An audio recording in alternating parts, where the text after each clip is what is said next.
I almost walked past my old friend before I realized who he was. It was a bright, hot afternoon in Ouagadougou, the capital of Burkina Faso. I had just finished a surprise visit to a local school, and my convoy was waiting at the curb, engines humming quietly. Then something caught my eye. By the roadside, slumped against a cracked, dusty wall, sat a man with a tin cup before him. His clothes were torn and stained, his hair streaked with uneven patches of gray. His sunken eyes carried the weight of years of hardship. Passers-by moved on without a glance, as if he were part of the pavement. I frowned. Why does he look familiar? Wait here, I told my security. My voice left no room for argument. The man looked up, squinting against the sunlight, his lips parting in disbelief. Ibrahim, his voice cracked. My chest tightened. Musa, I stepped closer, searching the gaunt face. Yes, it was him, once full of life, now just a shadow. He tried to rise, knees trembling. It's really you, he whispered. It's me, I said, gripping his shoulder. What happened to you? Tears welled in his eyes, quickly brushed away. It's a long story, not one I ever thought I'd tell you. Not like this. Come with me, we'll talk. He glanced at his bare feet. I can't. Not like this. I'm not fit to enter your car. You're my friend. That's what matters. My tone left no space for refusal.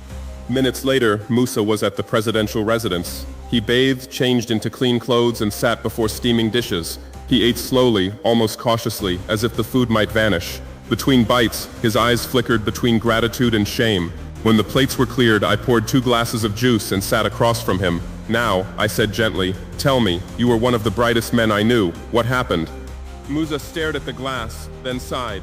He spoke of his life as a respected school principal in Bobo Dioulasso, how he had built a small house from his savings and married a woman named Stella. At first, things were good, but she grew distant, always on her phone, quick to snap over nothing. He ignored the signs. Then one afternoon, he came home early and found her in their bed with another man. My jaw tightened. What did you do? I walked out, Musa whispered. I couldn't fight. I was shaking, and she didn't even apologize. She told me to leave my own house because he was the one she loved now. Leave the house you built? I asked, anger rising. Yes, he said bitterly. I refused. She took me to court, lied that she'd paid for the house, even brought fake documents. The judge believed her. I was thrown out. What about your job? I lost that too.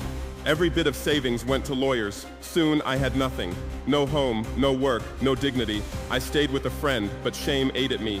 I left, ended up under bridges, begging for scraps, eating once a day if I was lucky. And every time I closed my eyes, I saw her laughing with him, his head bowed, tears slipping down his cheeks. I became a shadow. I wanted to die, Ibrahim. I truly wanted to die. I rose from my chair, voice steady, but full of warmth. Musa, you didn't deserve any of this. But I promise you, your story will change. His eyes lifted slowly. You still call me your friend, after seeing me like this? I looked at him firmly. Musa, I never stopped. That night, he slept soundly for the first time in years. Meanwhile, I sat in my office, untouched papers scattered before me, my thoughts fixed on the man who had once stood by my side in school, sharing books, shielding me from bullies, urging me to dream. I gripped my pen with quiet resolve. I'll give him a fresh start. The next morning, Musa awoke to the scent of warm bread and fried eggs. The soft bed, clean sheets, and neatly folded clothes felt unreal compared to the cold pavement of the day before. Later, in the garden, I met him in simple clothes. Your story broke my heart, I told him. I didn't mean to bring trouble into your home, he murmured. You didn't bring trouble, I said firmly. You brought truth, and truth should lead to action. Action, he asked, uncertain. I've made arrangements. This morning you'll see a doctor. After that, there's somewhere I want to take you. By afternoon, Musa had been examined, given medicine, and received his first haircut in years.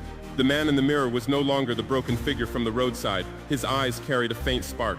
I drove him to the city's edge, stopping before a small cream and brown house with a neat garden. It's beautiful, he said quietly. Whose is it? It's yours, I replied with a smile. Ibrahim, this is too much. It's fully paid. No one can take it from you. Why would you do this for me? Because I remember who you are. You gave me books when I had none. You defended me when I was alone. You believed in me before I believed in myself. He shook his head, overcome. I only did what friends do. And now, I said, placing a firm hand on his shoulder, I'm doing the same. Inside, the home was warm and welcoming. A cozy living room, a clean kitchen, a bright bedroom, and even a small office with a desk and bookshelf. I've also opened a bookshop and school supply store for you, I added. It's next to a secondary school. You'll run it, and I'll cover the first year's expenses. I know your love for education. Let's put it to use. Musa's hands trembled. For the first time in years, his tears were not from pain, but from hope. Over the weeks, his life transformed. Students came daily for pens, notebooks, textbooks. Some stayed to ask him about their studies, and he guided them patiently. Word spread quickly. People began greeting him again, not as a beggar, but as Mr. Musa. Then one afternoon, Stella appeared at his shop, suitcase in hand, her jewelry gone. She begged to stay. He told me later what he had said. I forgave you long ago, but I've moved on. My life is peaceful now. You chose your road, and I've chosen mine. That night, Musa called me. She came back. What did you tell her? I asked. I told her no. I smiled. I'm proud of you, he said. You didn't just give me a house and a business. You gave me back my dignity. Months later, he called me again, voice brighter than I'd heard in years. I think I've met someone. He told me about Grace, a teacher, a widow with a daughter named Rachel. He spoke of her kindness, her wisdom, her calm. I teased him, Musa, the lover boy, and he laughed, but I knew it was real.